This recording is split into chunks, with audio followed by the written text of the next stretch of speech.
Hai semuanya, apa kabar? Balik lagi di channel ini. Kali ini gue mau membahas tentang hal yang sering banget kita abaikan, tapi sebenarnya sangat krusial dalam kehidupan kita, yaitu soal keuangan. Nah, siapa sih yang nggak pengen hidup mapan dan punya kebebasan finansial? Tapi kenyataannya, banyak dari kita yang masih kebingungan soal gimana cara mengatur uang yang baik dan benar. Mulai dari masalah pengeluaran yang nggak terkendali, sampai nggak punya rencana keuangan jangka panjang. Makanya di video kali ini gue akan sharing 8 nasihat keuangan yang bisa kalian terapkan di kehidupan sehari-hari. Dan tenang saja, tips-tips ini nggak rumit kok. Bahkan bisa langsung kalian mulai hari ini juga. Jadi, buat kalian yang pengen punya masa depan finansial yang lebih stabil dan terencana, stay tune dan simak video ini sampai akhir ya. Nasihat pertama yang paling mendasar adalah pahami kondisi keuangan. Ini adalah fondasi dari semua keputusan finansial yang akan kalian buat. Kalau kalian nggak tahu pasti berapa penghasilan dan pengeluaran kalian setiap bulan, gimana bisa kalian mau mengatur keuangan dengan baik kan? Coba deh mulai dengan langkah sederhana, yaitu dengan mencatat semua pemasukan yang kalian dapatkan, baik itu dari gaji, usaha sampingan, atau bahkan bonus. Setelah itu, buat daftar pengeluaran. Nah, di sini nih biasanya banyak yang kaget karena ternyata pengeluarannya lebih besar dari yang diperkirakan. Dari uang makan, belanja online, biaya langganan aplikasi, sampai kopi-kopi kekinian yang sering dibeli tanpa sadar ternyata semuanya menumpuk jadi jumlah yang lumayan besar. Banyak orang merasa uangnya cepat habis padahal belum akhir bulan. Nah, biasanya ini terjadi karena nggak ada pencatatan yang jelas. Semua keluar tanpa perhitungan. Jadi, pas ngecek saldo, tiba-tiba kok udah sisa dikit. Ini nih yang bikin keuangan jadi nggak sehat. Selain itu, sering juga ada pengeluaran kecil yang sepertinya nggak terasa. Tapi kalau dikumpulin sebulan, bisa jadi jumlah yang lumayan besar. Misalnya, beli jajan atau nongkrong di kafe seminggu sekali. Kalau dihitung-hitung, uangnya bisa dipakai untuk hal yang lebih penting bukan? Jadi, langkah awal dalam mengatur keuangan adalah mulai buat catatan keuangan secara rutin. Kamu bisa pakai aplikasi keuangan di HP atau cukup tulis manual di buku. Yang penting, kamu tahu kemana uangmu pergi setiap harinya. Dengan begini, kamu nggak hanya tahu uangmu dikeluarkan buat apa saja, tapi juga bisa lebih sadar dalam mengatur pengeluaran yang mungkin sebenarnya bisa dihemat. Kalau udah paham kondisi keuangan sendiri, langkah-langkah keuangan selanjutnya akan jauh lebih mudah dan terarah. Setelah memahami kondisi keuanganmu, langkah berikutnya adalah membuat anggaran yang realistis. Anggaran itu ibarat peta yang mengarahkan kemana uangmu harus pergi setiap bulannya. Kalau kamu tidak memiliki anggaran yang jelas, uang bisa menghilang tanpa kamu sadari. Tiba-tiba di akhir bulan kamu hanya bisa melihat saldo menipis dan bertanya-tanya, kemana uangnya? Nah, kuncinya adalah membuat anggaran yang masuk akal atau realistis. Artinya, jangan terlalu ketat, tapi juga jangan terlalu longgar. Kalau anggaran terlalu ketat, kamu akan lebih mudah merasa tertekan dan malah lebih tergoda untuk berbelanja melebihi batas. Di sisi lain, kalau anggaran terlalu longgar, akan sulit bagi kamu untuk mengendalikan pengeluaran. Cara paling gampang adalah dengan membagi pengeluaranmu dalam beberapa kategori. Misalnya, kategori kebutuhan pokok seperti makan, transportasi, dan tagihan. Lalu, ada kategori tabungan dan investasi. Setelah itu, sisihkan juga sedikit untuk hiburan atau hal-hal yang kamu suka, kayak nongkrong di kafe atau nonton film. Perlu diingat ya, uangmu juga harus bisa bikin kamu bahagia, nggak cuma buat bayar tagihan. Untuk persentasenya, kamu bisa mulai dengan aturan 50/30/20. Artinya, 50% untuk kebutuhan pokok, 30% untuk hal-hal yang nggak mendesak seperti hiburan, dan 20% untuk tabungan atau investasi.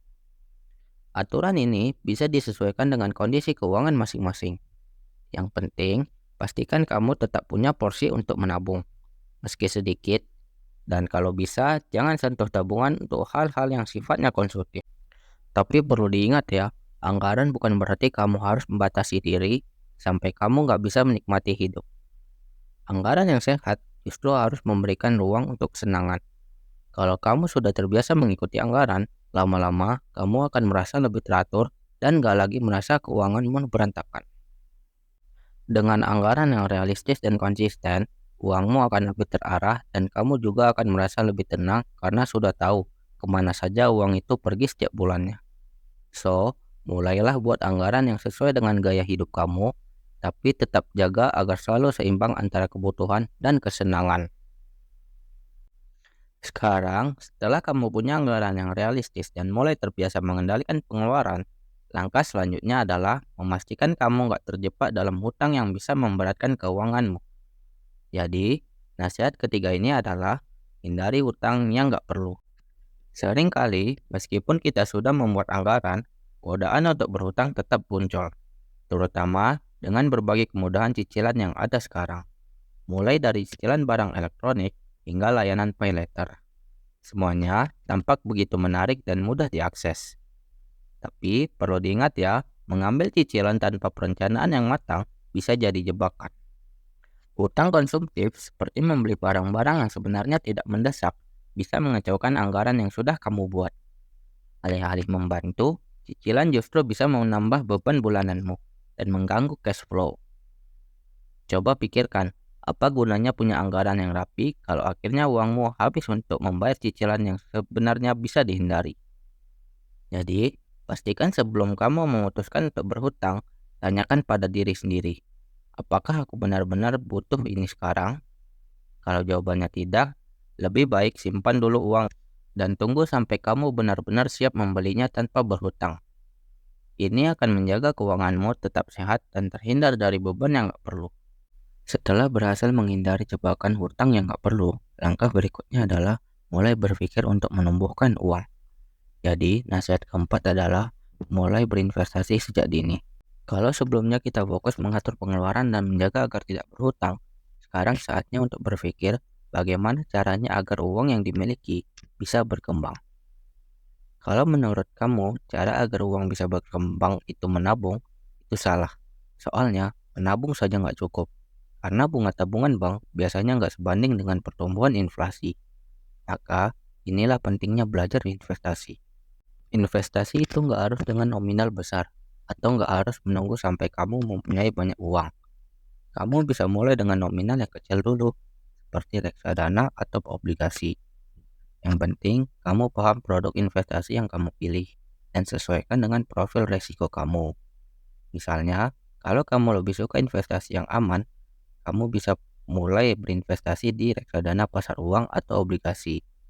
Tapi, kalau kamu siap dengan resiko yang lebih tinggi untuk potensi keuntungan yang lebih besar, kamu bisa coba berinvestasi di saham. Semakin cepat kamu mulai berinvestasi, semakin besar potensi pertumbuhan uangmu di masa depan, berkat prinsip compounding atau bunga berbunga, di mana uangmu akan tumbuh seiring waktu. Bahkan, kalau kamu memulai dengan jumlah yang kecil, jika dilakukan dengan secara konsisten dan rutin, hasilnya bisa signifikan dalam jangka panjang. Dan ingat, jangan taruh semua uangmu di satu tempat. Sebar investasi di beberapa instrumen untuk meminimalkan risiko dan memaksimalkan keuntungan. Jadi, misalnya sebagian uangmu diinvestasikan di saham, bagian lagi di reksadana pasar uang ataupun obligasi.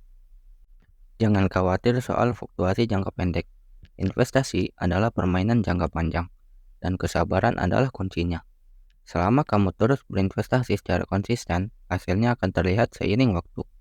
Dengan memulai sekarang, kamu sedang menyiapkan masa depan keuangan yang lebih stabil dan terencana. Setelah mulai berinvestasi, hal penting berikutnya yang harus dilakukan adalah menyiapkan dana darurat. Mungkin kamu berpikir, dengan sudah berinvestasi, tidak perlu lagi adanya dana darurat, bukan? Nah, sebetulnya investasi dan dana darurat itu dua hal yang berbeda tapi sama-sama penting.